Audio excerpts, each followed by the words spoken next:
gente, ¿cómo están? Espero que se encuentren bien. Les extiendo un cordial y fraterno saludo a todos. Dios me los bendiga, Dios me los guarde. Vamos a estar trabajando en este momento. Me regalan un momento acá.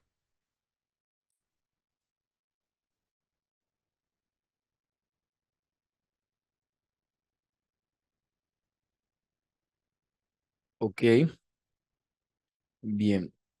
¿Me escuchan? ¿Me ven bien para dar inicio a la sesión de hoy?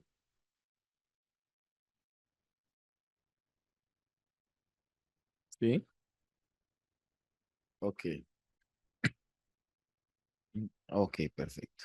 Vamos a comenzar. Con el permiso de ustedes, voy a apagar el chat, pero antes.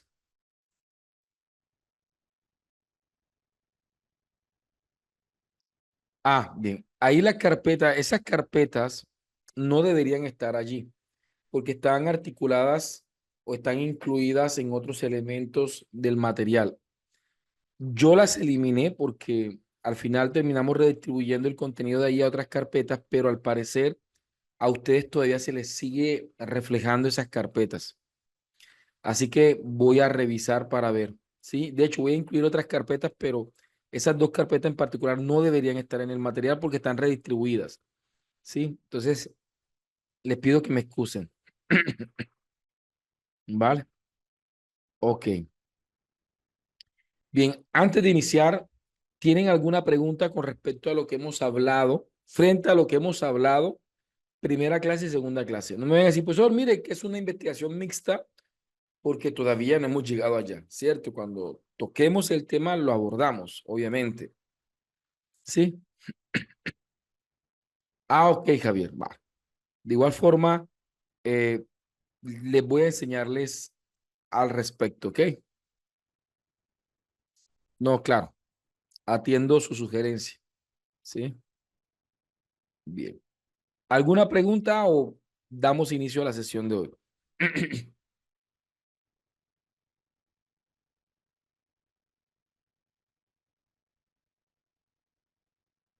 Eva, te pido excusas. eh, lo más, eh, lo más recomendable sería que puedas verte la clase grabada de la primera sesión, donde estuvimos hablando algunos mitos y realidades con respecto a la inteligencia artificial en, eh, en la redacción.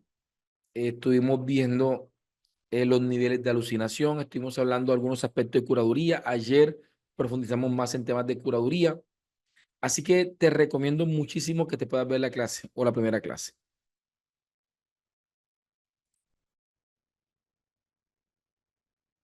María, en el material de apoyo, sí, voy a comenzar la clase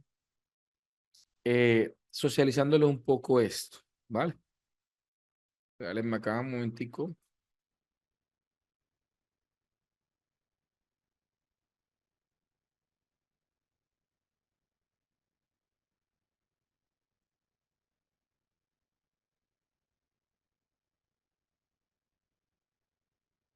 Ok,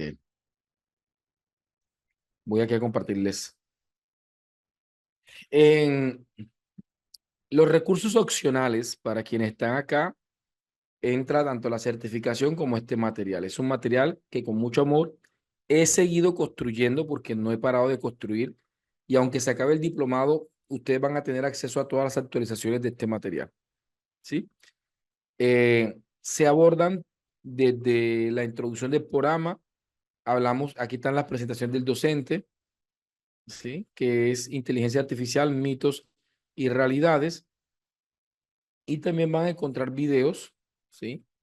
Sobre un ejercicio que hice sobre una rúbrica de evaluación de artículos, ¿sí? Van a encontrar también videos de apoyo que de pronto de temas que no vamos a trabajar de manera directa ya, y vamos a encontrar diferentes tipos de recursos que nos pueden servir. Van a encontrar, por ejemplo, hoy vamos a ver epistemología del conocimiento, así que lo primero que van a encontrar es mi presentación, la presentación del profe sobre introducción a la epistemología del enfoque y sobre paradigmas de investigación. Y también van a encontrar videos míos donde hablo sobre estos aspectos, ¿sí? No necesariamente, de hecho, no son la misma presentación de hoy. Es como una profundización.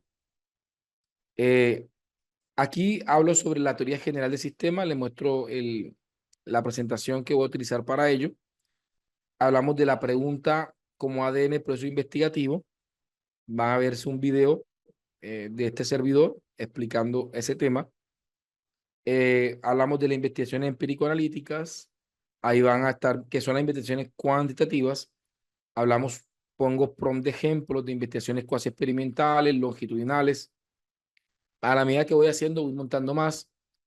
Plantillas editables. Aquí aparecen aproximadamente 27 plantillas que son 100% editables para hacer o para incluir en las investigaciones cuantitativas.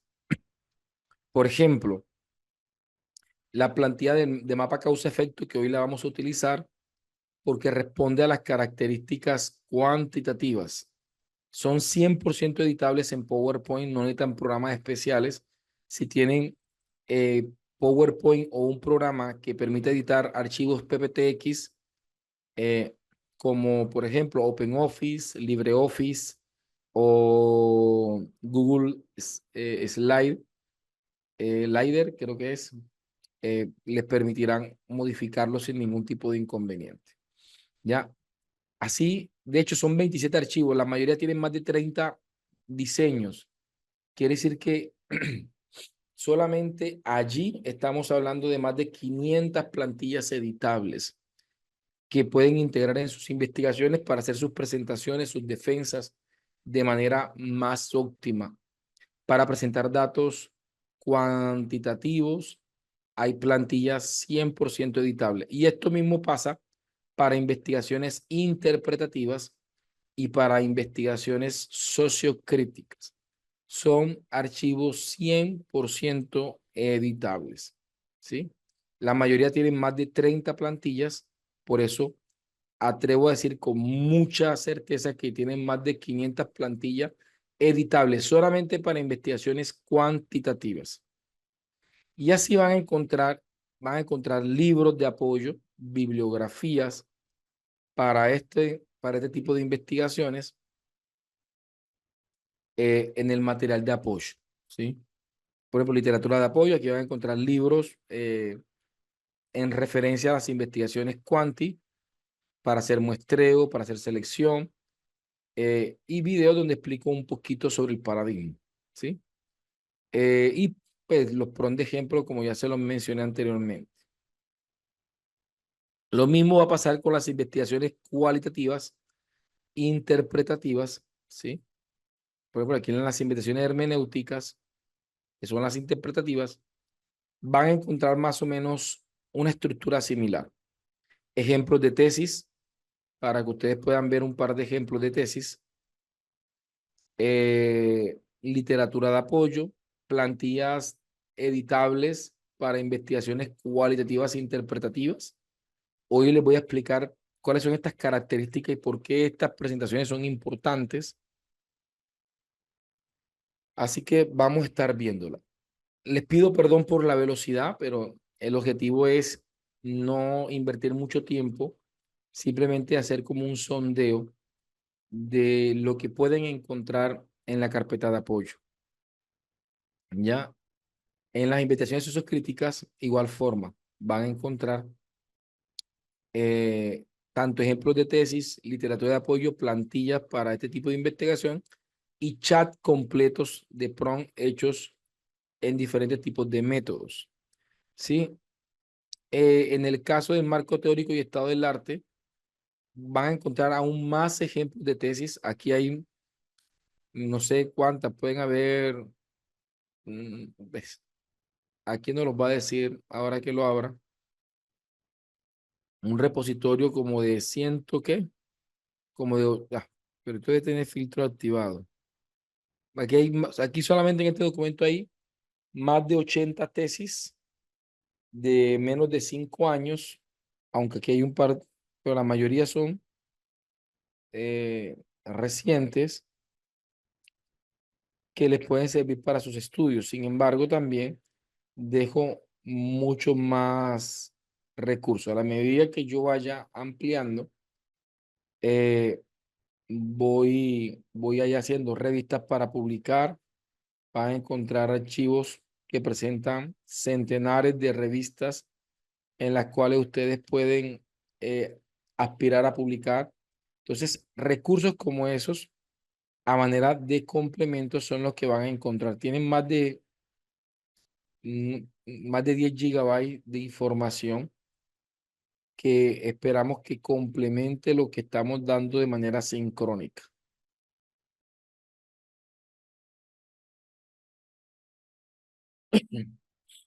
Ok. Entonces, de esta manera, tenemos un material de apoyo. Si hay algo que ustedes quieran, profe, miren, sería muy interesante que adicionara tal cosa o tal tema, buscamos la manera de poderlo ir adicionando, ¿vale? Ya para adquirir o para acceder al material, deben comunicarse, en este caso, con Danis, que ahí está escribiendo, para que ustedes puedan acceder tanto al material como a la certificación. ¿Ok? Vamos a comenzar la clase en el día de hoy. La clase de hoy es súper importante. Vamos a estar trabajando. Espérame un segundo.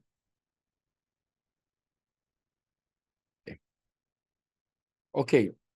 Hemos estado viendo sobre la inteligencia artificiales y los errores que se pueden cometer o con los que nos podemos encontrar a la hora de utilizar la inteligencia artificial en la redacción de texto.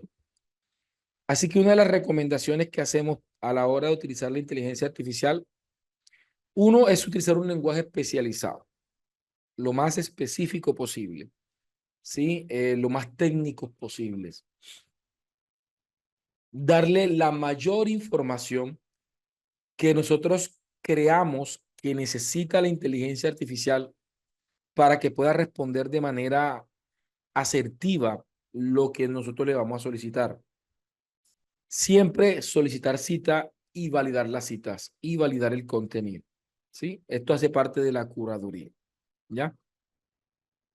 Vamos a ver en este momento la estructura de un prompt. ¿Sí? Un prompt, cuando hablamos de prompts, nos referimos a lo que nosotros le escribimos a la inteligencia artificial. Hasta el momento hemos hecho prompts muy sencillos para demostrar ciertos hechos o realidades técnicas eh, de la inteligencia artificial. Sin embargo, vamos ya a intentar crear prompts más completos y por ende un poco más complejos. ¿Sí? Eh, un prompt debería tener, vamos a ver, yo creo que aquí debería tener acá, regálame acá un segundo. Pensé que tenía aquí.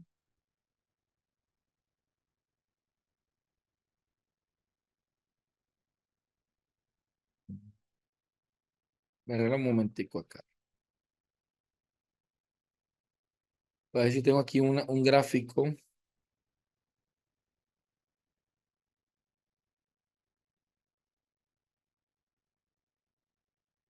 Vamos a ver, aquí sí está. Aquí está. Este gráfico.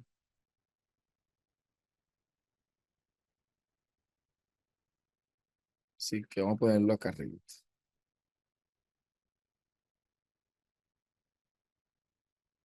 Entonces, eh, los prompts deben, a la hora de hacer investigación, yo sugiero que tengan tres elementos importantes. Uno, perspectiva. ¿Sí? Uno, perspectiva.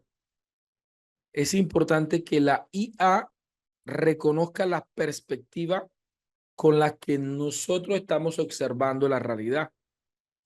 Y la perspectiva incluye la posición epistemológica del sujeto, es decir, en qué posición está el investigador frente a la realidad. Recordemos que la inteligencia artificial desde las características de ese aprendizaje mecanizado, la inteligencia artificial debe comprender la intencionalidad, ¿sí?, de el usuario. Así que una de las cosas que debemos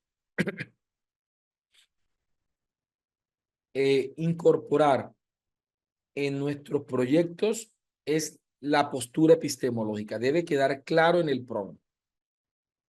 También podemos, en coherencia a lo epistemológico, presentar nuestra postura metodológica, mostrarle qué tipo de camino queremos recorrer en la investigación. El tercer aspecto que debemos incluir son las condiciones o las perspectivas teóricas. Ahora, a esto nosotros le conocemos como la tríada del proceso investigativo. Cuando hablamos de tríada investigativa nos referimos a la posición epistemológica, a la posición metodológica y a la posición teórica del investigador. Y estas posturas no pueden entrar en ruido entre ellas. En estos días me tocó revisar una tesis y en el diseño metodológico se planteaba que la investigación era una investigación cualitativa.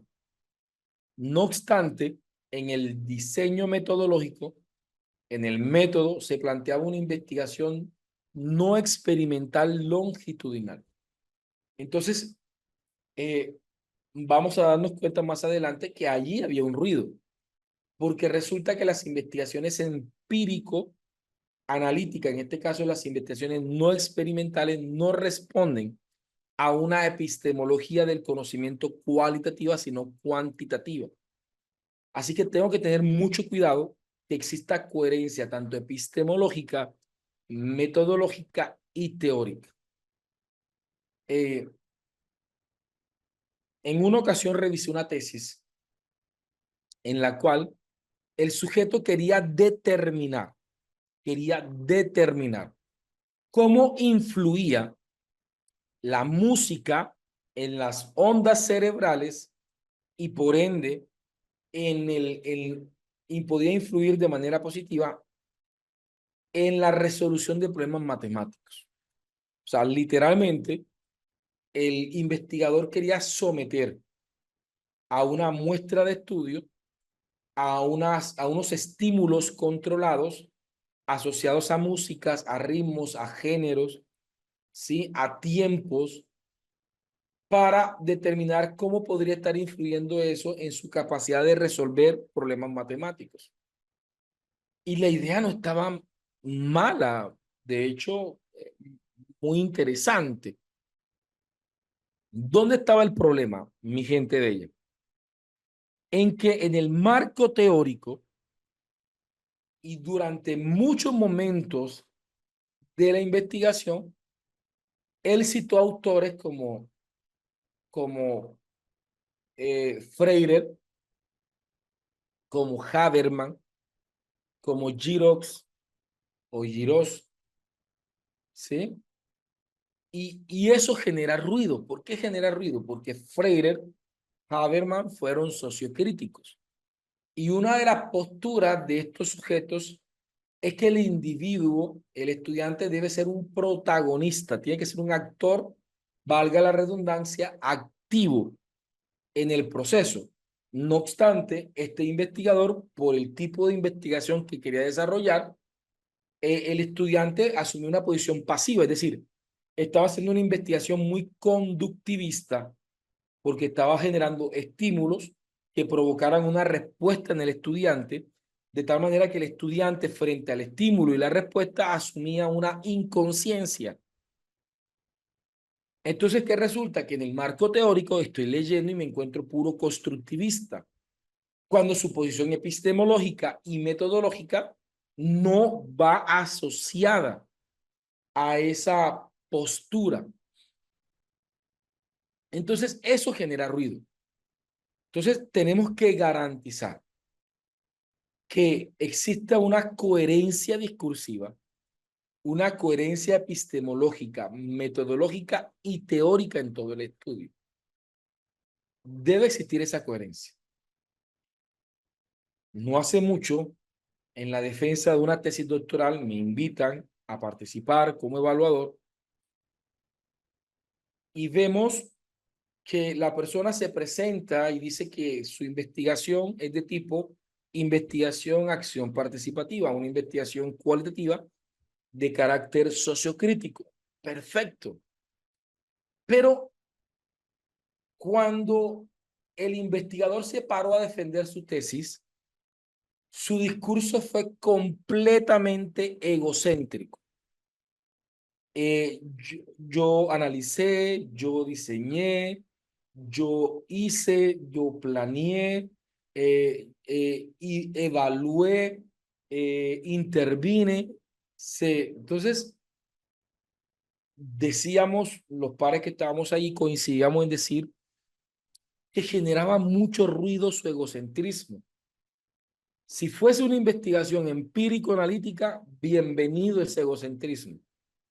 Bienvenido ese yoísmo en la investigación, porque las investigaciones empírico-analíticas, el investigador es un sujeto alejado de, de, de, de la población, es decir, toma distancia de la población, no se involucra con ella y asume una posición objetiva. Y si estamos hablando de una investigación experimental, obviamente, él tiene que tener cierto control de manipulación de las variables, por lo cual se aceptaríamos ese yoísmo o ese egocentrismo. Pero, mi gente, si él se para al frente y me dice que su investigación es acción participativa, que es sociocrítica, que no es hegemónica, sino endógena, es decir, que es participativa, donde el investigador hace una inserción social, donde la población debe ser coinvestigadora de sus propias realidades. No puede presentarse en un tono hegemónico, en un tono egocéntrico, porque va en contravía. Imagínense si este error lo cometemos los humanos, muy probablemente también sea un error que heredemos de la inteligencia artificial si nosotros en el PROM no logramos mantener esa coherencia epistémica, metodológica y teórica. Así que el PROM debe estar constantemente reconociendo estas posturas. ¿Y quién se las va a dar? Moi. ¿Quién se las va a dar? Ustedes, yo. Nosotros somos los encargados de parametrizar a la inteligencia artificial. Otro elemento indispensable, el contexto. La inteligencia artificial carece de contexto. Ya he hablado de eso, tanto en la primera como en la segunda clase. Así que debo suministrárselo de la manera descriptiva de la manera descriptiva y amplia posible, de la manera más descriptiva y amplia posible. Darles recursos de contexto. Eso va a hacer que sus respuestas sean más eficientes. ¿Sí? Y vamos a poner aquí temas de instrucción. ¿Sí? Vamos a poner aquí tema de instrucción. La instrucción es qué quiero que la inteligencia artificial haga puntualmente. Y para evitar las ambigüedades de yo creer que le estoy preguntando algo y finalmente le pregunté algo completamente distinto, vamos a buscar que esa instrucción sea, por una parte, clara, que sea lo más clara y lo más específica posible, que sea concisa, que sea delimitada. A veces queremos que en un prompt él nos haga toda la justificación o toda la descripción del problema y no funciona de esa manera. Y de una manera coherente, que sea coherente con todo lo anteriormente pensado. Entonces, el prompt inicial debe manejar una perspectiva, un contexto y una introducción. ¿Vale? ¿Sí? Permítanme preguntarles si hasta el momento se ha entendido lo que este servidor ha dicho.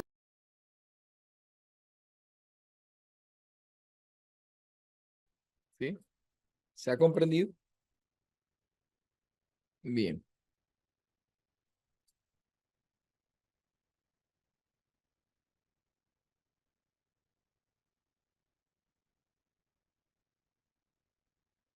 Claro, ahora vamos a hacer ejemplo, mi estimado Sebastián. Claro, completamente. Ahora vamos para el ejemplo. Y no solamente para el ejemplo, vamos para la práctica, que es muy distinto a un ejemplo. ¿Ya?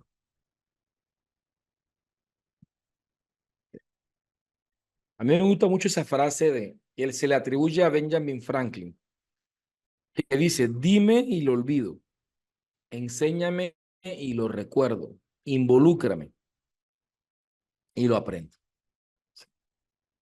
Dejar hacer es importante en el aprendizaje.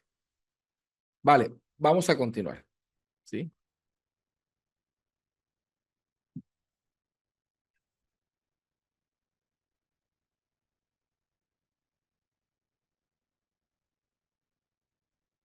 Ok.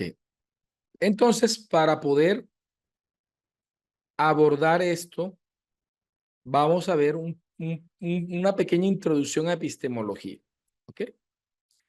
Pero ahí en el material de apoyo tienen buen libro donde van a poder ampliar el tema de epistemología. Así que no quiero hacer lo que quizás otras personas hacen, porque sé que ya muchos de ustedes han experimentado ese tipo de clases, donde entran a presentar definiciones y a explicar esas definiciones.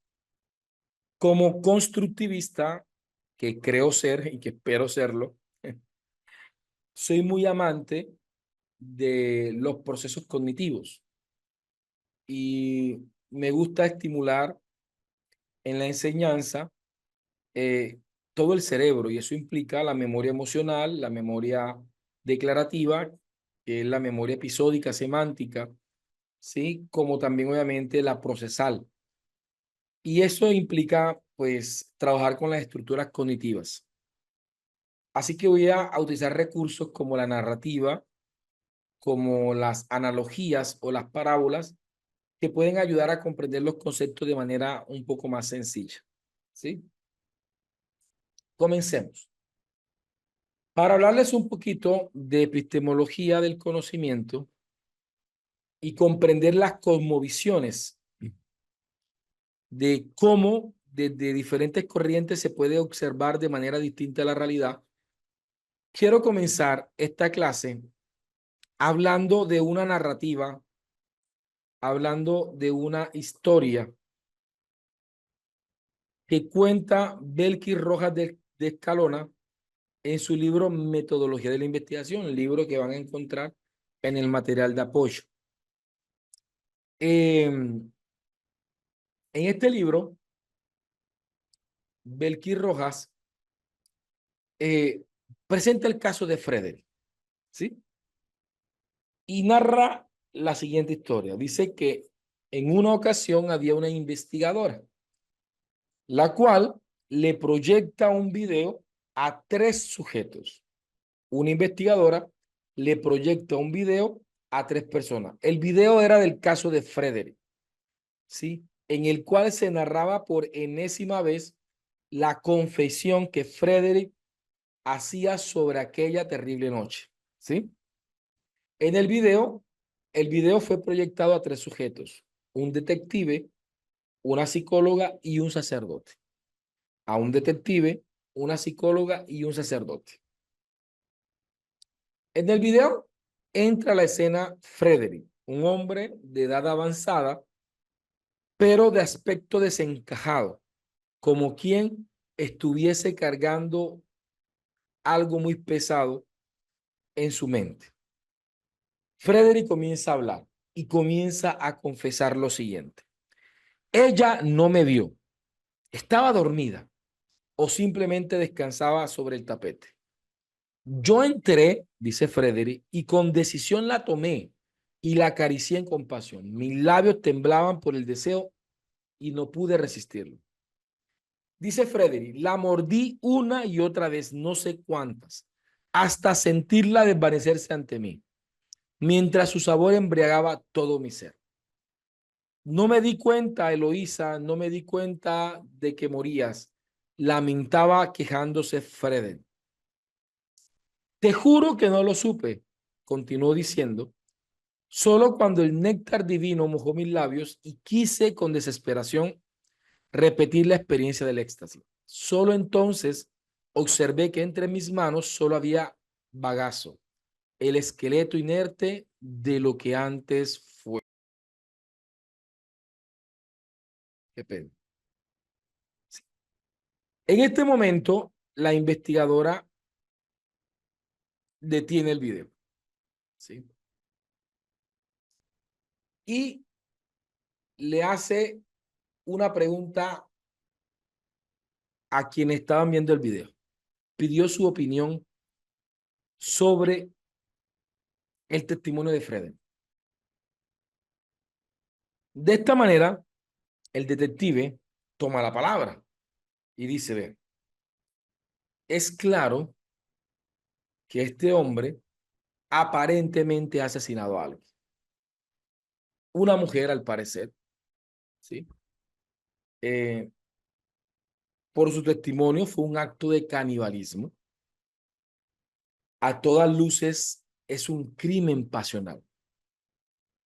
No obstante, cada uno de estas afirmaciones que yo he lanzado deben comprobarse, por lo cual se hace necesario estudiar cada evidencia, recolectar las huellas dactilares, recolectar si hay sangre, si hay fluidos, intentar recrear con exactitud, centímetro a centímetro y segundo a segundo, lo que sucedió esa noche y poder afirmar con certeza que este sujeto ha matado a una mujer en un acto de canibalismo por motivaciones pasionales. ¿Sí? Si bien es cierto, el detective presentaba una cosmovisión de la realidad con cierto argumento, la psicóloga, por su parte, dice, no, no estoy en contra de lo que dice nuestro amigo el detective, pero creo, y como yo lo veo, también se hace muy necesario no solamente medir centímetro a centímetro, segundo a segundo, ¿sí? Y recrear la realidad y poder determinar, desmentir o corroborar las hipótesis que ha lanzado nuestro amigo. Creo yo que también se hace necesario comprender, ¿sí? De una manera quizás no tan física y observable o medible más bien, es importante entrar en las motivaciones de Frederick, entrar en su sistema de pensamiento, elucidar en sus estructuras de pensamiento aquellos elementos que pueden ser categorizados como factores incidentes o influyentes en la acción y eh, eh, en la actuación de Frederick, ¿sí? Y también comprender las relaciones que existen con el entorno que lo rodeó, con su crianza, con su historia de vida, con el objetivo de comprender qué le pasó en la cabeza a Frederick, que lo llevó a hacer lo que hizo, que no le permitió gestionar, ¿sí? Sus acciones y que terminó lastimosamente en un desenlace fatal, ¿ya? En síntesis, comprender, entender qué lo llevó a cometer ese crimen. Por su parte, el sacerdote decía, pues bien, muy interesante lo que dicen mis colegas y tienen en muchos aspectos la razón, pero a mí me preocupa otras cosas también, adicionales a determinar lo que en verdad pudo haber pasado, en interpretar qué pudo haber surgido en la cabeza de Frederick. Pero a mí me interesa que no perdamos de vista que aquí nadie ha ganado. Hasta el momento todos hemos perdido. Quizás se perdió una vida, se perdió una familia, se afectaron a mucha gente. ¿Sí? Y queramos o no aceptar, debemos reconocer que también se arruinó la vida de Frederick, también se arruinó su propia autopercepción. También vemos a un sujeto perdido en sí mismo y en sus propias acciones. Y a mí me preocupa, decía, que no es solamente comprender qué le pasó por la cabeza, sino cómo podemos acompañarlo, ¿sí?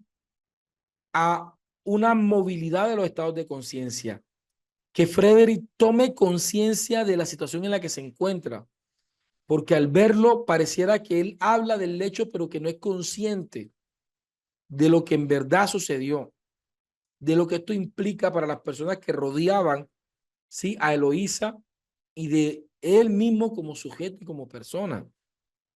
Ahora, decía el sacerdote, Frederick tiene que asumir las responsabilidades de sus hechos, asumir las consecuencias, pero emprendiendo un nuevo camino hacia su propia liberación. Así que también me parece importante que nosotros acompañemos a Frederick en estas transformaciones y de salir o no salir, ya sea preso o en libertad, podamos ver un nuevo sujeto en Frederick. Entonces, mis estimados, la investigadora activa nuevamente el video. Se ve claramente cómo se abre la cámara y se alcanza a ver que donde está Frederick hay muchas personas más y en el fondo se escucha la voz de una mujer que interrumpe el monólogo diciendo, vamos amiguito, a dormir que ya es hora. Vamos Frederick, deja de recordar aquella pobre manzana. Déjala tranquila. Mañana la matas otra vez. En este caso de Belkis, que nos presenta en su libro Metodología de la Investigación, podemos comprender y podemos vencer cierto mito. Recuerdo que con varios colegas he tenido este debate que también se ha ido a la literatura, donde algunas personas dicen, no, el diseño metodológico sale del problema. El problema te dice qué tipo de método hay que utilizar, ¿sí? Como si el problema surgiera de la nada. Y no es así. Vemos un caso donde un video se proyecta a 3 personas. Es decir, 3 personas están siendo expuestas a la misma realidad. No obstante,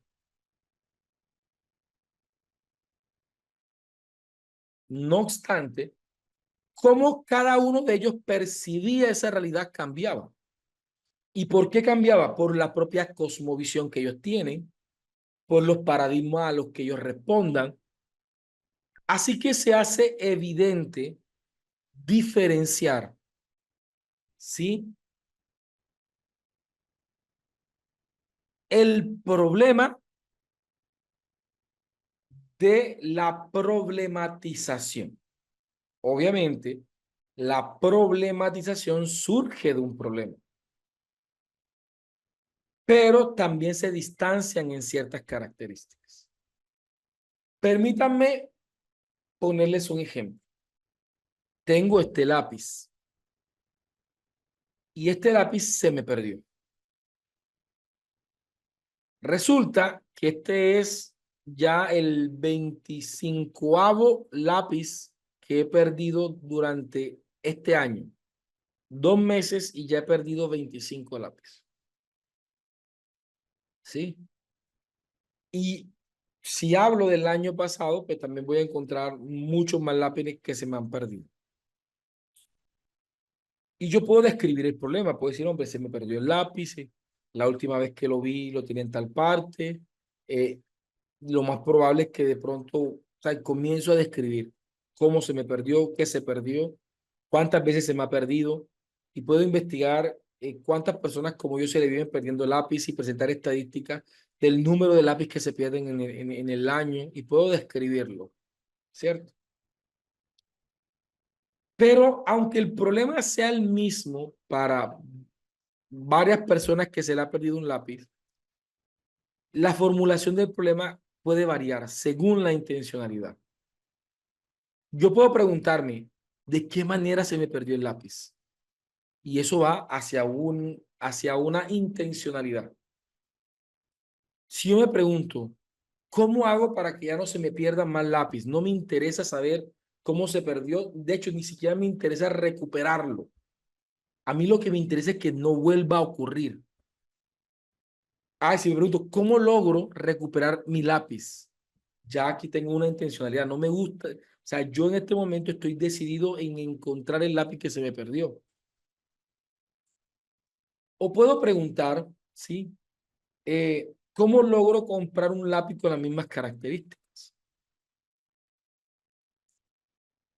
Mismo problema, no obstante, la intencionalidad frente al problema puede cambiar. Así que nosotros, cuando observamos la realidad, estamos sujetos a un conjunto de cosmovisiones. Esas cosmovisiones se conocen como paradigmas, ¿sí? Como paradigmas. ¿Qué es un paradigma? La manera en cómo se observa la realidad, se explica y se comprende, según Kuhn en 1986. Un paradigma es la manera en cómo nosotros observamos la realidad. Entonces vemos que el detective tiene un paradigma por el tono en el que habla, donde se preocupa porque la realidad se presente tal cual como es de la forma más objetiva. Vemos entonces unas características epistemológicas que nos permiten ubicarlo en una investigación cuantitativa, en una postura ya sea positivista, neopositivista o naturalista de la realidad. ¿Sí? Es un sujeto que le interesa demostrar hechos concretos. No es de su interés aquellos aspectos que son metafísicos, ¿sí? Como por ejemplo, conocer los pensamientos, las motivaciones del sujeto. Entonces vemos una postura paradigmática. Y esa postura paradigmática lo lleva a considerar la formulación de hipótesis, de unos supuestos que él tendrá que verificar, demostrar o desmentir. Vemos la necesidad de aplicar instrumentos de recolección exactas que nos permitan precisamente determinar esto. En estos días me vi un documental en Netflix sobre el asesinato de Yara, es un apellido italiano, no sé pronunciarlo. Fue un caso, ocurrió en el año 2014 en una pequeña ciudad de Italia, ¿sí? Y es un caso complejo en todo el sentido de la palabra. De hecho, tiene 5 capítulos y durante los primeros 4 capítulos uno está muy seguro y termina uno odiando a la persona que aparentemente es el culpable. Pero el último capítulo presentan como una crítica a la recolección de datos con la cual se enjuició y se condenó a esa persona. Y comienzan genetistas, comienzan expertos a considerar y a poner en duda es decir, no están diciendo que él no fue. Al final no dicen que él no fue. Simplemente los expertos, de hecho, esto llevó hasta que sometieran a juicio a la fiscal del caso. Lo que estos sujetos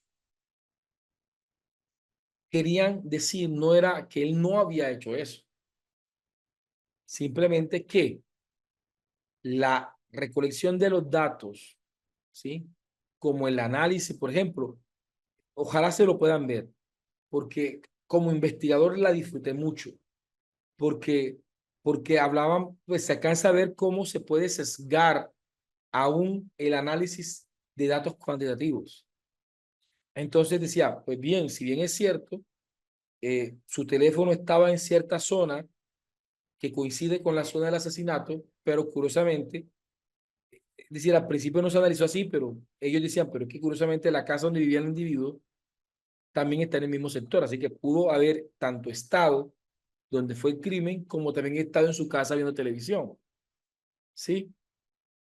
Y comenzaron a hacer análisis de la muestra final, la conclusión a la que decían, no, en este caso no queremos decir que él no lo hizo, simplemente que las evidencias recolectadas y la información suministrada tampoco permiten decir y afirmar con seguridad que él fue, ¿ya?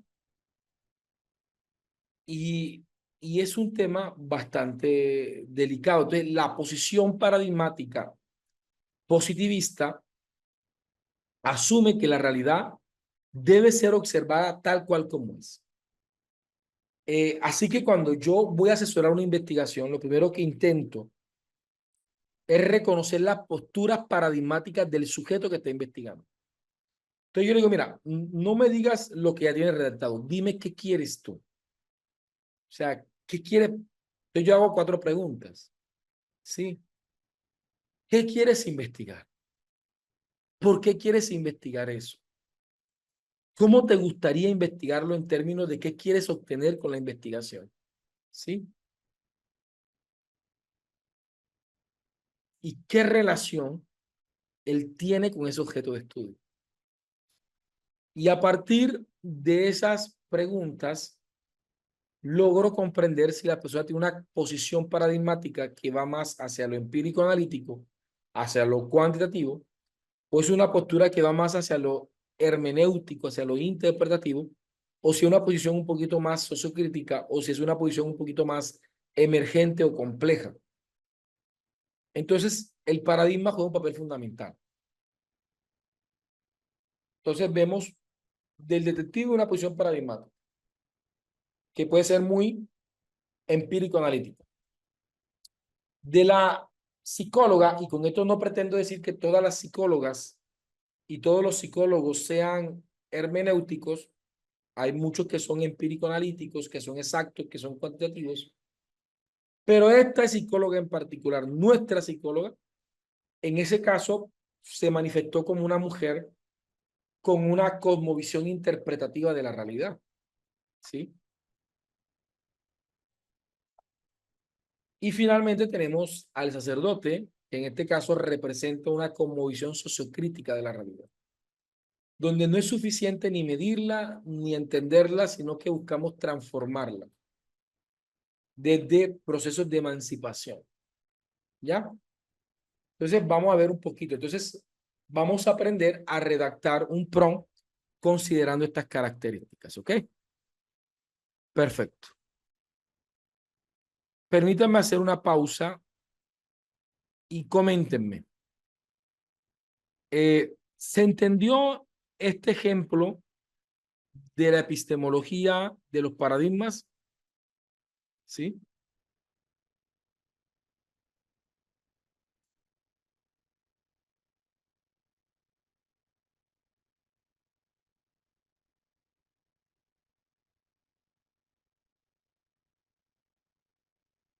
La serie.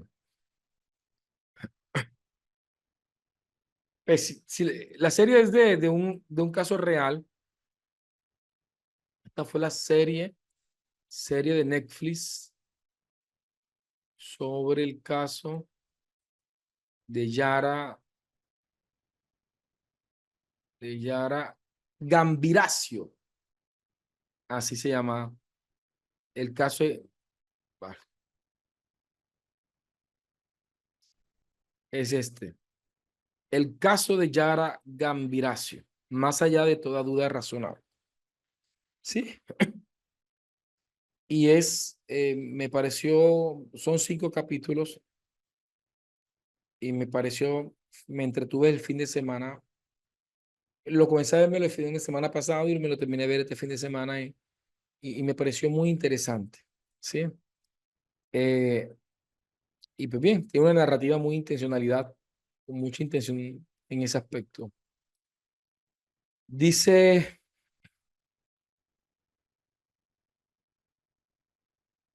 ok, sí. Maribel, ahí mencionamos, bien, las investigaciones cuantitativas son empírico-analíticas. Las investigaciones cualitativas son interpretativas, es decir, la psicóloga representa un aspecto cualitativo de la realidad y el sacerdote, es decir, de los 3 individuos, presentamos un sujeto cuantitativo y 2 cualitativos en el ejemplo. ¿Ok?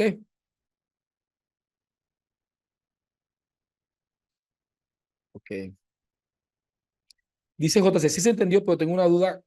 Cuando yo estoy haciendo una tesis doctoral, ¿debo colocar un apartado aparte para mi postura epistemológica o se va a sobreentender el desarrollo? Miren,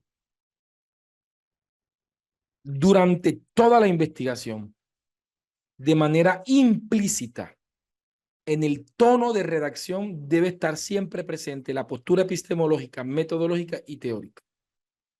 Es un amalgama que va constantemente. Voy a describir el problema, tengo que describirlo eh, desde una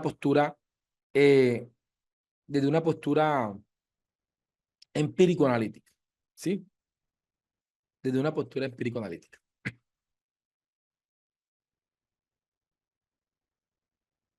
Vale.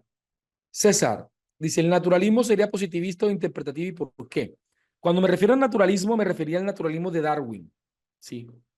El naturalismo de Darwin era de carácter positivista, ¿sí? Era de carácter, sería un error decir que era positivista, pero era de naturaleza cuantitativa, ¿ok? ¿Sí? Me refiero al naturalismo de Darwin, ¿sí? En las investigaciones cualitativas solemos hablar más de una postura fenomenológica, ¿sí? Sería más como un fenomenalismo, más que un naturalismo, ¿sí? Que sería de carácter interpretativo. Ok.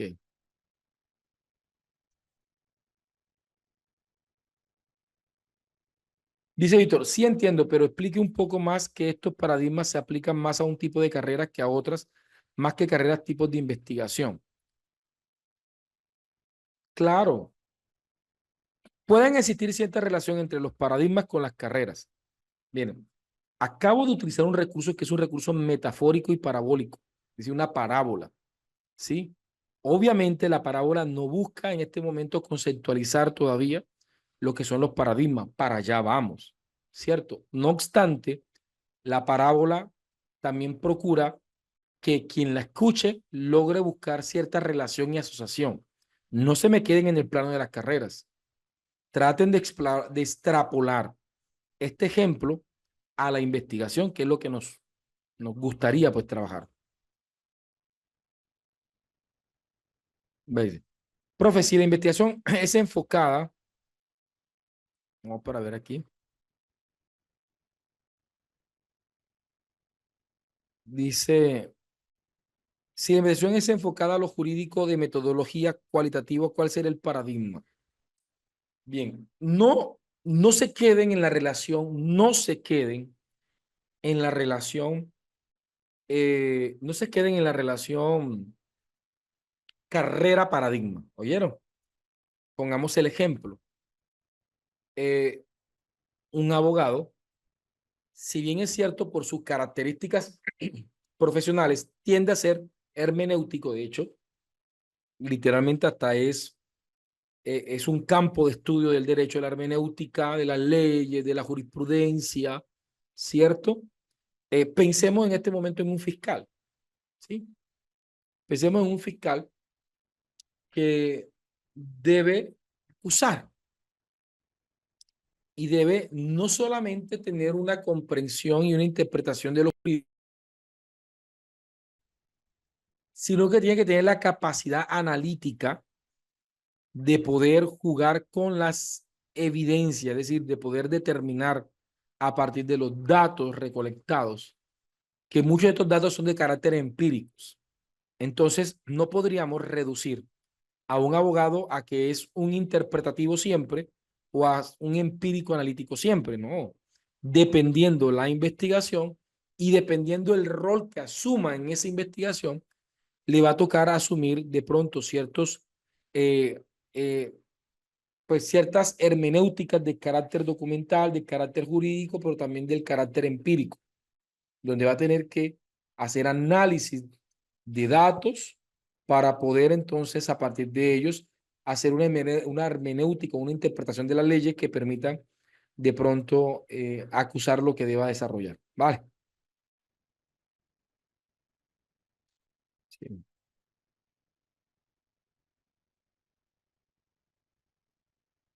Dice Patricia, una investigación puede ser cuantitativa y cualitativa. Es una, es una respuesta, es una pregunta muy interesante sobre las investigaciones mixtas, ¿cierto? Claro que son posibles, la literatura te permite hacer investigaciones mixtas, pero aquí tenemos que tener en cuenta muchas cosas, ¿sí?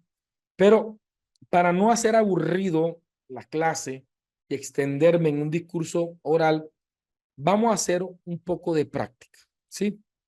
Y después, si nos da el tiempo hoy, respondemos la pregunta de lo mixto.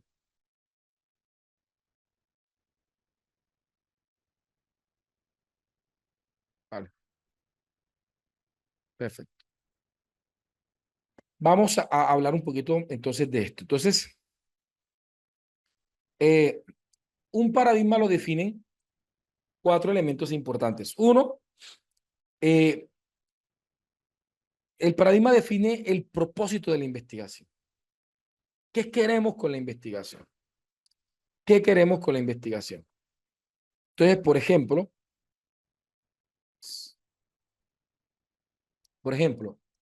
si yo quiero, si yo quiero demostrar algo, corroborar algo, validar algo, ¿sí? Eh,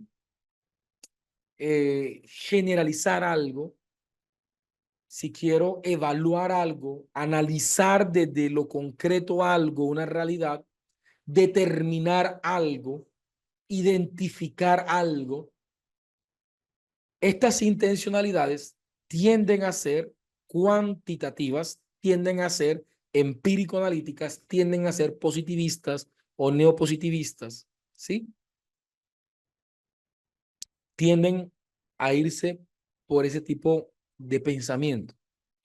Ah, pero si yo lo que quiero es conocer algo, interpretar algo, comprender algo, elucidar algo, caracterizar algo, sí, interpretar algo, me estoy yendo a un paradigma más interpretativo, a una epistemología del conocimiento más cualitativa, ¿sí? Eh, pero si yo quiero transformar algo, liberar, desestructurar eh, las influencias de poder, movilizar los estados de conciencia, organizar a la sociedad, empoderar a la sociedad, eh, influenciar en el pensamiento y la acción de otros, ya la postura es un poquito más sociocrítica. Ah, pero si ya yo veo, si mi propósito es abordar la transdisciplinaridad, la, eh, la complejidad de la realidad, considerando eh, los principios de la complejidad, ya el paradigma viene siendo un poquito más emergente, más desde la complejidad, ¿sí? Otro elemento que juega el paradigma es que define la relación entre el investigador con sujeto de estudio. Cuando el investigador tiene que estar alejado de la población porque no puede contaminarla, porque no puede involucrarse con ella, porque tiene que mantener un objetivismo, tengo que garantizar que mis resultados sean lo más objetivos posibles, ¿sí? Donde no pueda haber incidencia subjetiva en los resultados. Estamos hablando de una postura paradigmática más cuantitativa, más empírico-analítica, ¿cierto? Pero si ya para hacer mi investigación yo debo comprender las subjetividades, ¿sí? Para ver cómo el sujeto experimenta la realidad desde sus propias experiencias y desde sus propios puntos de vista, ya la investigación tiene un carácter más interpretativo, más hermenéutico, más cualitativo. Pero si mi posición con la investigación y el conocimiento es intersubjetivo, ya no es subjetivo solamente, sino intersubjetivo, donde es tan importante las subjetividades que entre ellos pueden confluir para generar movilizaciones y transformaciones como la del propio investigador, estamos hablando de investigaciones sociocríticas, ¿sí? Define la relación entre los hechos y los valores. Es decir, al final, ¿cómo se evidencia? Es decir, ¿qué tipo de producto yo espero de la investigación? Si yo espero una norma, una ley universal, si yo espero que, que el producto del conocimiento responda a unas necesidades globales, generales, y que esto requiera que la investigación haya abordado unas muestras representativas, estamos hablando de investigaciones cuantitativas, ¿sí? Pero cuando a mí no me interesa mostrar la realidad tal cual como la es, sino como la experimentan un conjunto de personas o una persona en particular, pues de alguna manera ya me estoy yendo a una intencionalidad más interpretativa. Cuando el producto de la investigación es generar movilidad, transformación social, cambio, que las personas se empoderen, que la gente logre generar transformaciones significativas en su vida y en su contexto, las investigaciones son de carácter sociocríticas. Ahora, si para hacer todo esto, la naturaleza de los datos tiene que ser cerrada, exacta, concreta, medible, eh, apoyada en las matemáticas y en las estadísticas, es investigación cuántica. Pero si me voy a estar apoyando en instrumentos y datos abiertos, dinámicos, fluidos, basado en la saturación y en los nodos y patrones semánticos, más que en eventos concretos y observables y medibles, estamos en investigación cualitativa. Entonces, los paradigmas permiten manejar ese tipo de cosas, por eso hay que tenerlos presentes en todo momento. Esto hace parte del material de apoyo que ustedes lo pueden revisar. De aquí quiero simplemente extraer varias cositas. Miren, las investigaciones empírico-analíticas rechazan todo estado teológico ficticio. ¿Sí? Sí, esa idea de la fe, de la moral, del ideal, no cabe en una cosmovisión positivista. ¿Sí? Las emociones, ¿sí? La mente, no se puede abordar desde el positivismo si no se logra medir y comprender las, desde las actuaciones del sujeto. Por eso es que uno de los primeros, de las primeras corrientes eh, en, en el aprendizaje y el conocimiento fue el conductivismo, porque para ellos comprender el aprendizaje, que es algo que uno no ve, ¿sí? Que es algo metafísico, ¿sí? Ellos podían simplemente generar estímulos controlados desde afuera y ver qué tipo de respuestas se generaban en el individuo, siendo entonces la conducta o la acción del individuo el único indicador medible de lo que pudiese estar pasando en sus estructuras internas. Así que se desconocían muchos elementos que hoy día se reconocen en la educación. El positivismo solamente reconoce el estado científico positivista de la ciencia, ¿ya? Por esa razón, cuando hablamos de investigaciones mixtas, no es un arroz con mango, ¿sí? No es una mezcolanza arbitraria entre lo cual y lo cuanti. Eso lo vamos a explicar más adelante. Vamos a hacer un pequeño ejemplo, ¿sí? Vamos a hacer esta primera práctica para que ustedes no se me aburran y yo tampoco aburrirme. Ok, perfecto. Bien. Teníamos que el PRON inicial, ¿sí? Era igual a perspectiva, ¿sí? Y que esa perspectiva debe tener la postura epistemológica, ¿sí? Más metodológica, más teórica, ¿sí? Ok, perfecto. Y esto se le suma el contexto. Decíamos que este contexto debe ser lo más amplio y descriptivo posible. Y tenemos una instrucción que tiene que ser lo más clara, lo más concisa y lo más coherente posible a lo anterior. ¿Vale? Como suma, el orden de los factores no altera el producto, ¿sí? Así que vamos a intentar crear. Pero permítanme pensar en una problemática.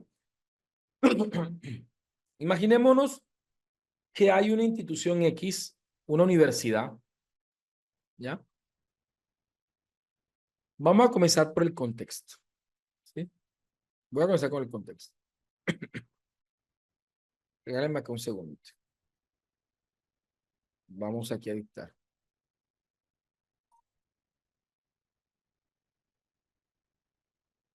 Ok. Vamos a tomar el caso de una universidad llamada Universidad de Córdoba, en la cual, en la cual se ve cierta problemática, ¿sí? A pesar que la universidad es asequible económicamente para los estudiantes y que le da la oportunidad de estudiar de noche, que le da la oportunidad de estudiar de noche, eh, permitiéndole a los estudiantes trabajar y estudiar al mismo tiempo, se ha identificado un alto nivel de deserción entre los años, entre los semestres superiores, entre sexto, séptimo y octavo semestre. Y se ha hecho como un instrumento en el que se ha demostrado que el 80% de las personas que se han retirado de la universidad es por problemas de carácter económico. Considerando que de ese 80%, más del 70% trabaja y estudia al mismo tiempo, es decir, que tienen ingresos frecuentes. El análisis preliminar logró identificar que los estudiantes carecen de competencias financieras que le permitan gestionar de manera eficiente sus finanzas personales y le permitan sobrellevar todos sus proyectos de la mejor forma posible. Se ha observado que gran parte de estos estudiantes presentan deudas elevadas, presentan muy pocas dinámicas de ahorro, terminan teniendo gastos innecesarios, no tienen proyectos de ahorro, no generan nuevos ingresos, por lo cual terminan sofocando sus finanzas y terminan afectando, entre otras muchas cosas, su propio, eh, su propia proyecto universitario. ¿Ok? Vamos a dejar hasta ahí. ¿Sí? Esto es una transcripción aquí rápida de un contexto. ¿Sí? Ahí le pedí que me transcribiera eso. Ok. Tengo parte del contexto. Entonces, ¿qué quiero hacer? Como universidad, me han pedido que investigue, que, que diseñe una estrategia que funcione. Me dice, vea, usted trabaja en bienestar universitario, queremos que usted diseñe una estrategia que permita mejorar las finanzas personales, que permita que los estudiantes dejen de desertar de la universidad porque no tengan cómo pagarla, ¿sí? A pesar de que tenemos las matrículas más económicas, tenemos la flexibilidad curricular, muchos de ellos trabajan estudian de manera virtual o a distancia, permitiéndoles gestionar sus tiempos. Entonces, nos interesa un programa que se desarrolle desde bienestar universitario y que permita garantizar que definitivamente se pueda generar un impacto y una reducción significativa en los niveles de deserción por temas económicos. ¿Ok? Entonces ya de entrada, el problema nos presenta, ¿sí? Desde la posición en la que yo me encuentro como miembro de bienestar universitario, ya de entrada he adquirido una cosmovisión. Así que, aunque puedo observar este mismo problema, ¿sí? De manera cualitativa, o lo puedo observar de manera sociocrítica, de entrada me están exigiendo unos aspectos que me llevan a pensar en una cosmovisión más determinista. Debo diseñar una estrategia y demostrar que la estrategia funciona para replicar en todo el campo. Y me están pidiendo que tome una muestra para yo ejecutar el proyecto y definitivamente determinar si esto funciona o no funciona.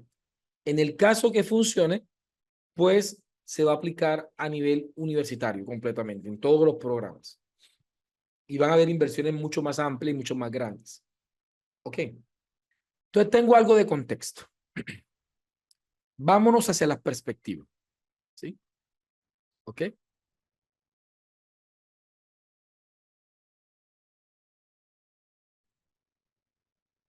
Vámonos hacia la perspectiva.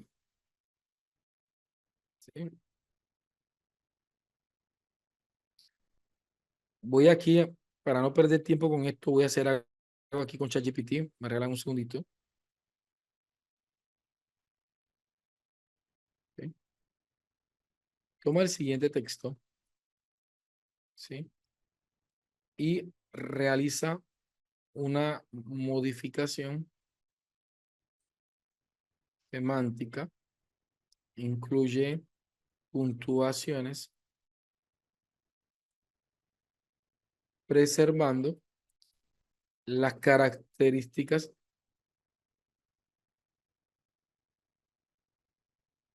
y sentidos principales del texto como problema, como problema. ¿Vale? Vamos a pegar para llevármelo ya con las puntuaciones. Vamos para ver.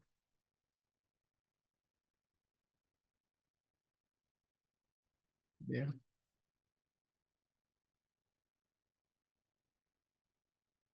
¿Bien? Yo me voy a llevar este contexto.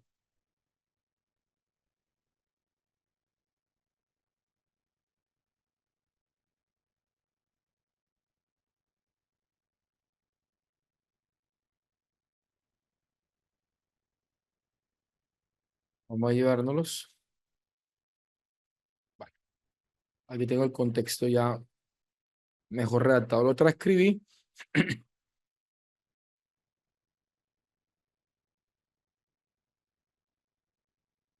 Ahí tengo el contexto. Perspectiva. Voy a poner la perspectiva del color azul.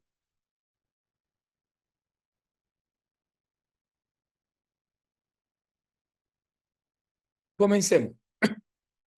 Tengo que decirle a la inteligencia artificial que se ubique en una perspectiva. Voy a decirle, actúa como experto o eres un experto, vamos a decirle, eres un experto, ¿sí? En, eres un experto en investigaciones cuantitativas, empírico-analíticas, ¿sí? Observando la realidad desde desde el objetivismo, desde una mirada objetiva, deductiva. Deductiva significa que va de lo general a lo específico. Deductiva, su interés es más general que particular. Desde una mirada objetiva, deductiva, ¿sí? Concreta de la realidad, que busca preservar, ¿sí? Y mostrar una realidad tal cual como es, en el cual se rechaza toda suposición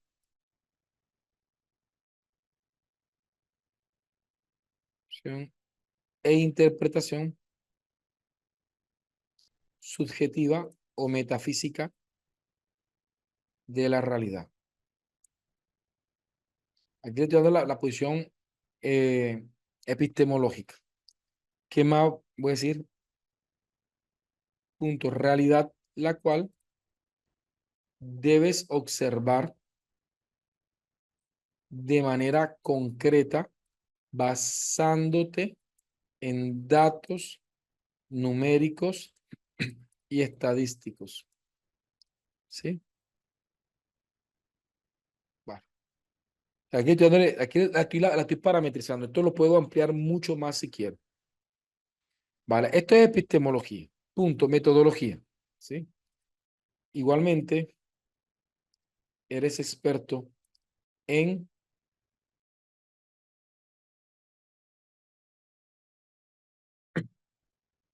eres experto en metodología de la investigación cuantitativa, empírico-analítica, y aquí me toca decir, pues, empírico-analítica, aquí voy a decir experimental, voy a decir aquí cuasi experimental.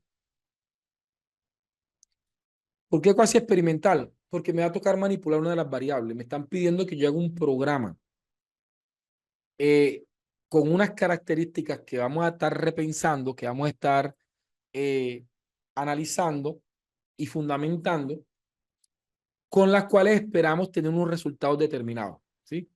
Empírica analítica, cuasi experimental, de tipo, vamos a ver, de alcance correlacional, para ponerlo así, ¿sí? Dado que se busca, eso lo vamos a poner más adelante.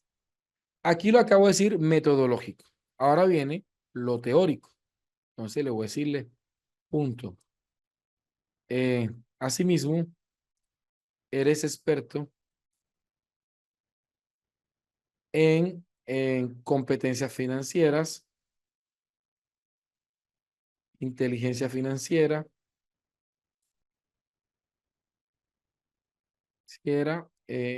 gestión formativa,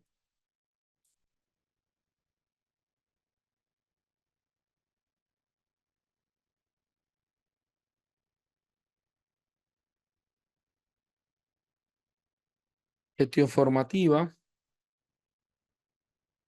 ¿sí? Aquí puedo poner más autores, ¿ya?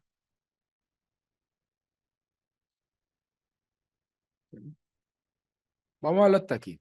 Aquí tengo las perspectivas. Esto puede ampliarse según usted tenga.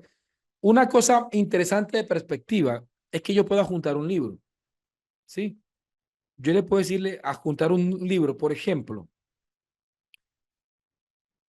por poner un ejemplo, ¿sí? Sin que con esto yo voy a decir que sea el único autor o el más recomendable, ¿sí? Porque no necesariamente lo es. Pero, por ejemplo, yo puedo aquí adjuntarle el libro de Hernández Sampieri, cuarta edición, donde él habla de investigaciones eh, empírico-analíticas cuasi experimentales con alcance correlacional. O puedo poner a Tamayo o a Batista, ¿sí? O a otro autor que yo considere. ¿Ok? Que sea coherente con los métodos. No voy a poner aquí a Falborda porque generaría ruido con esa triada investigativa. Ya, hablemos de contexto. Entonces, vamos a hacer el contexto. Soy, soy investigador, soy investigador en el campo de las ciencias sociales, humanas y en ciencias de la educación. ¿Sí? Requiero hacer un proyecto, quiero hacer una investigación,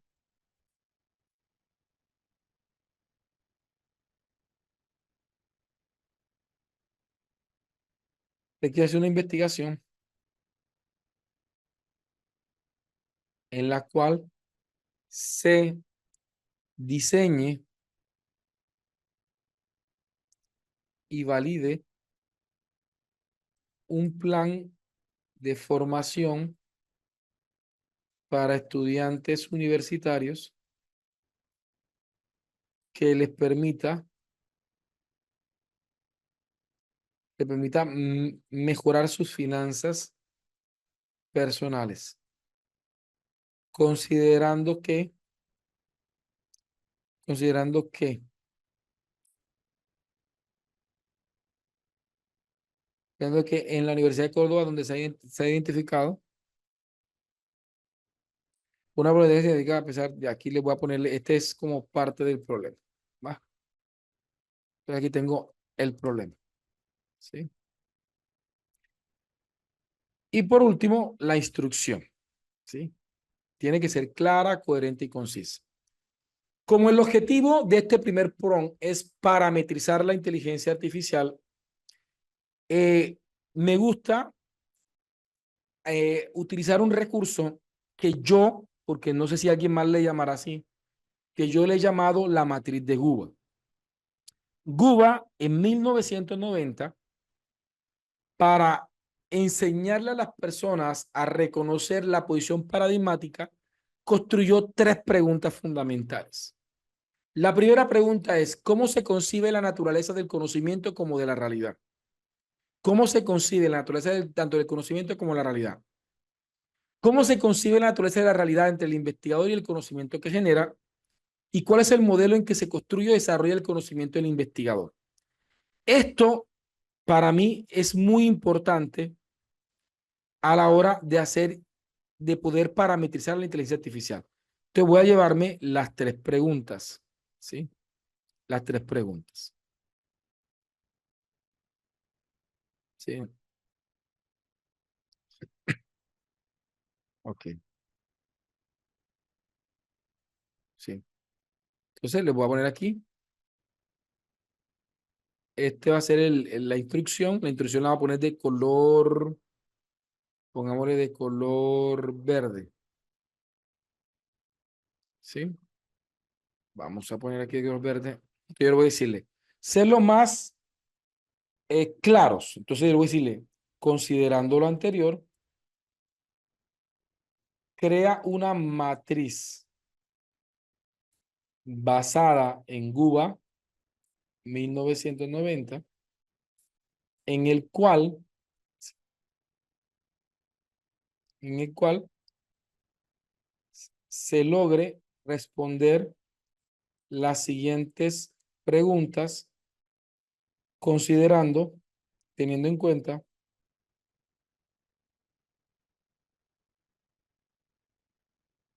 teniendo en cuenta la posición epistemológica y metodológica de la investigación. Investigación, ¿ok? Pues, las preguntas son, entonces le voy a decirle, claro, le voy a decirle, la matriz debe tener, voy a poner aquí preguntas y voy a poner acá enfoque cuantitativo, voy a poner aquí paradigma empírico analítico,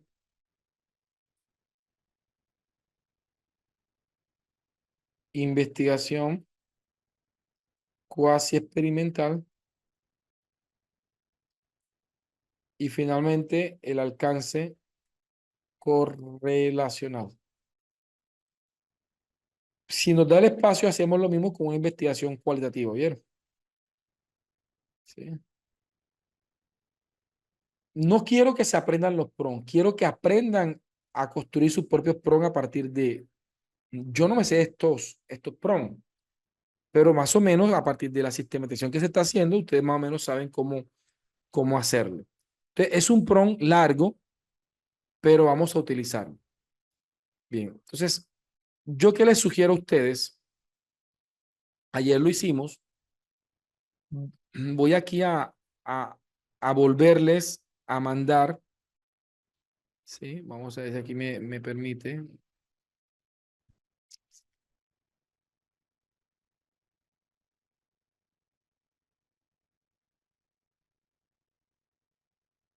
Les voy a mandarle las IA, pueden utilizar la que ustedes quieran. Ahí se las mando. Cualquiera de estas. Yo voy a utilizar ChatGPT. Me voy a explorar GPT, me voy a investigación y análisis y voy a escoger el Scholar GPT. ¿Sí? Ya es la número 1 en temas de bases de datos. Va, ahí lo tengo. Y aquí voy a pegar mi super prompt.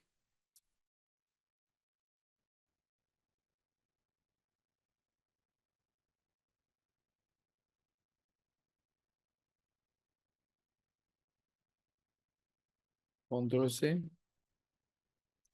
Voy a pegar el prompt. ¿Sí? Un prompt largo, pero que es importante. Voy a ejecutar el prompt. ¿Sí? ¿Verdad?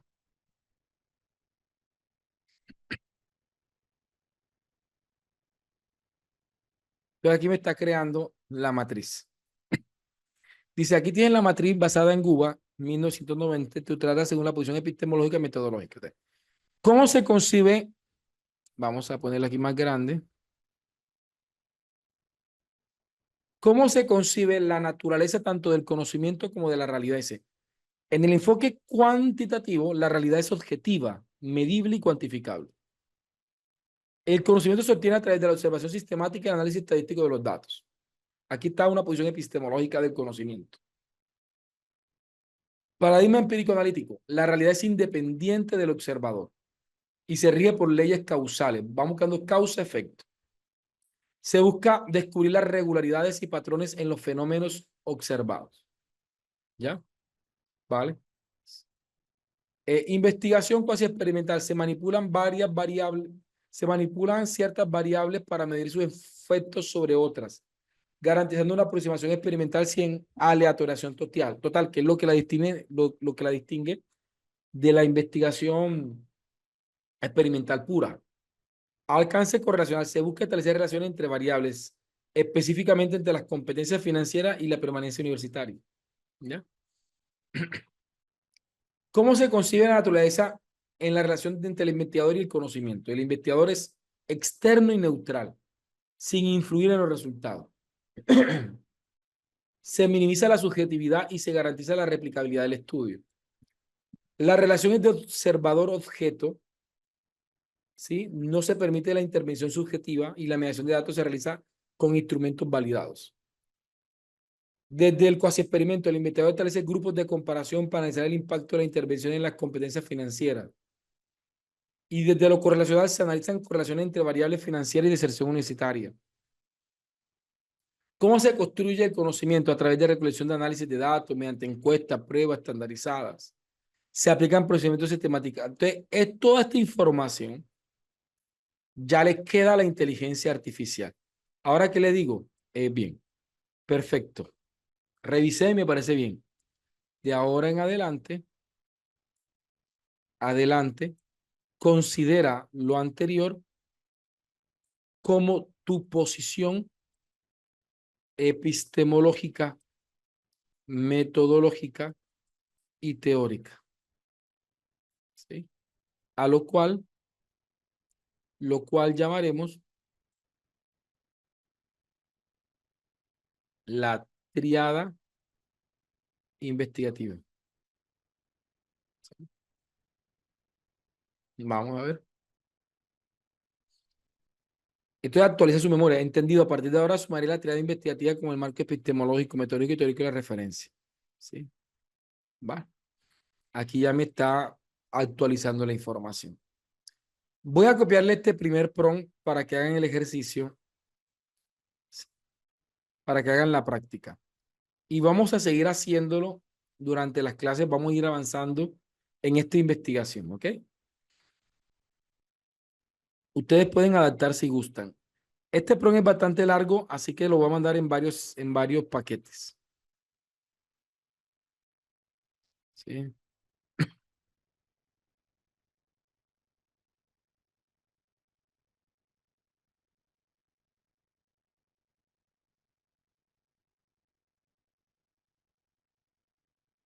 Ahí le acabo de mandarle el prompt, ¿vale?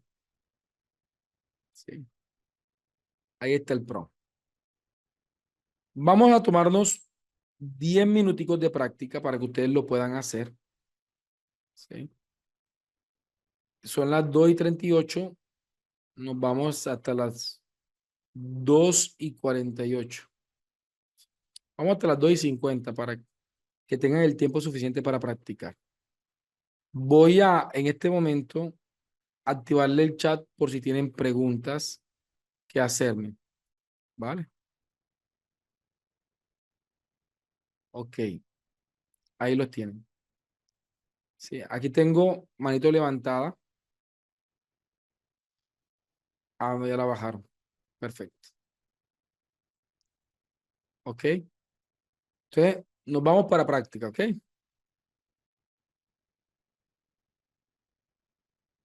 Me dicen si se entendió la instrucción, si ya copiaron el prompt, ¿vale?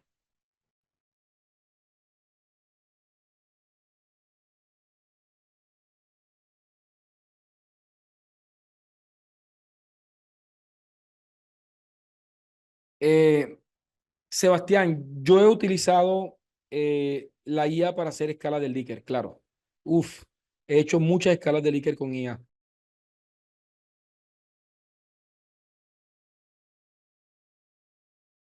El prompt lo mandé por aquí por el chat por este chat de Zoom.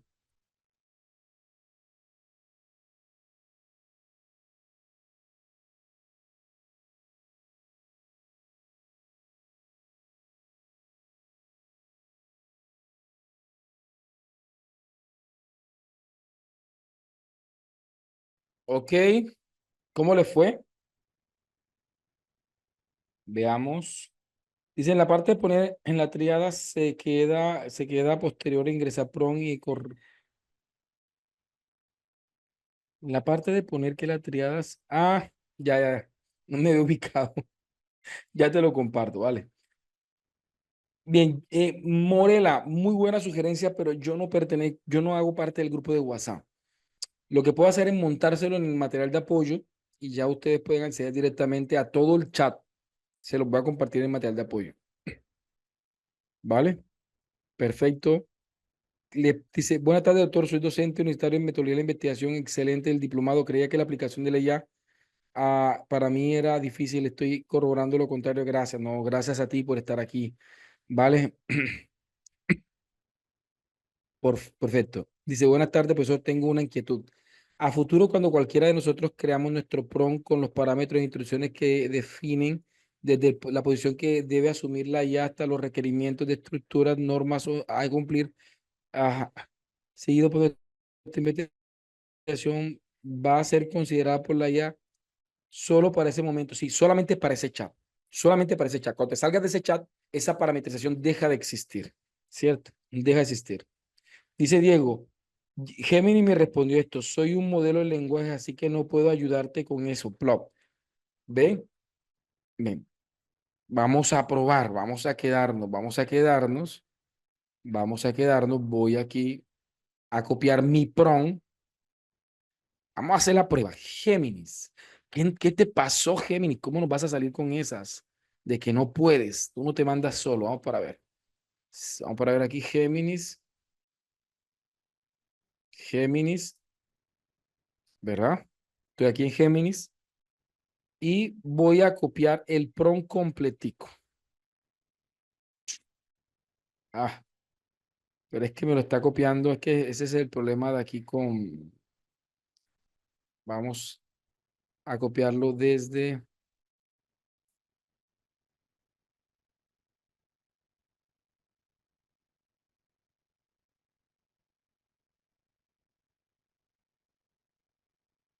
voy a copiar todo esto para ver si desde aquí sí me lo deja copiar. Me lo voy a llevar a Géminis. Ahí está. Estoy en Géminis. Mandemos.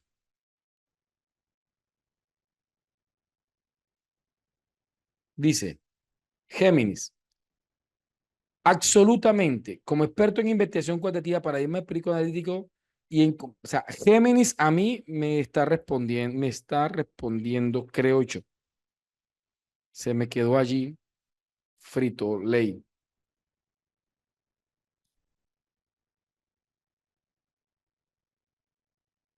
Vamos a regenerar.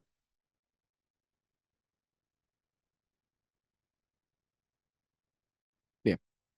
Lo que yo les decía ayer puede ocurrir. Vamos a ver si cómo está Géminis, si tiene alguna falla hoy. Porque bastantes veces que yo he utilizado Géminis para hacer esto.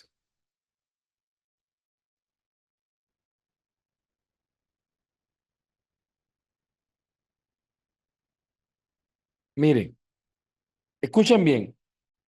Gemini está experimentando un rendimiento deficiente. O sea, en este momento, Gemini está experimentando una falla. Así que por eso es importante uno revisar. Definitivamente algo está pasando con Géminis. Probemos con Copilot de Microsoft. También está fallando.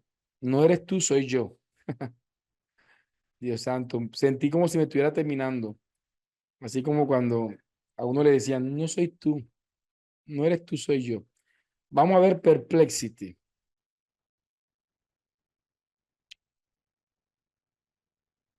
Sí, Perplexity es un monstruo. Mira, enseguida. Entonces, Perplexity es una muy buena opción y es bastante estable. Ahí tienen Perplexity. ¿Ya? Ok.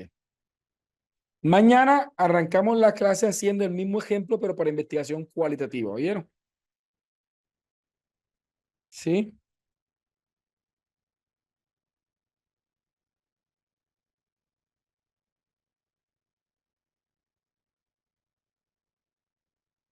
Vale. Bien, Robinson propuso otra IA, Group o Group, ¿vale?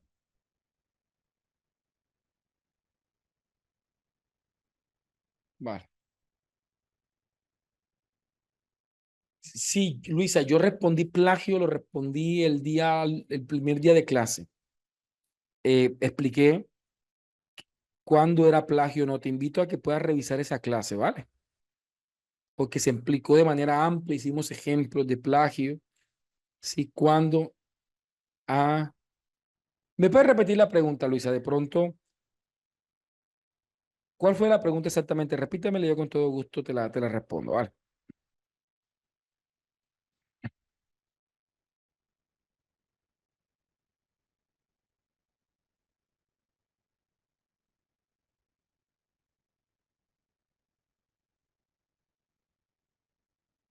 No sé, porque usualmente no tiene límite de caracteres, así que no debería ponerte problema.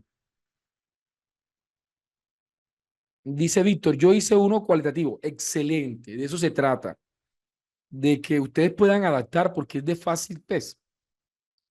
No es muy complicado la adaptación, ¿vale?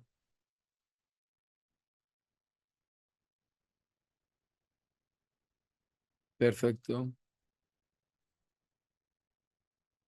Dice Luisa, si le doy toda la información sobre mi problema de la IA al terminar la tesis, ¿no aparece como si fuera plagio la información? No, no para nada, porque ya no es base de datos.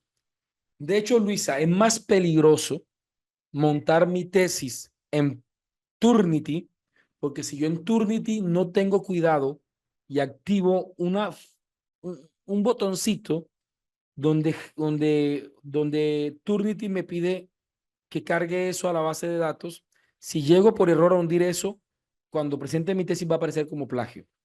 Con ChatGPT no va a pasar ese problema.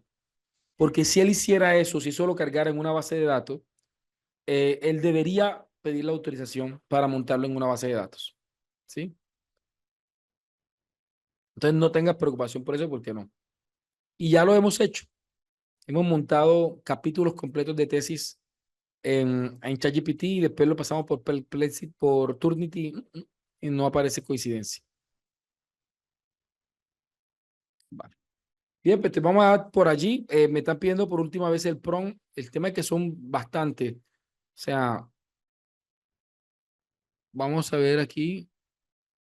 Voy a mandarle aquí. Son varios. El problema es que Zoom no deja copiar tanto texto.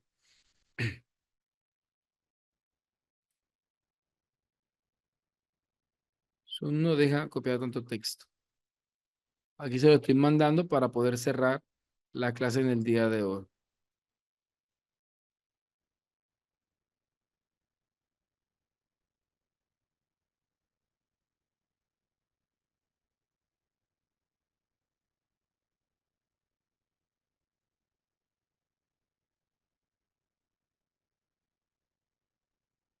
Vale, ahí tienen el PROM, ¿vale? Mis estimados, se nos acabó el tiempo. Dios me los bendiga. Nos vemos mañana a la 1 de la tarde, hora colombiana. Bendiciones, ¿vale?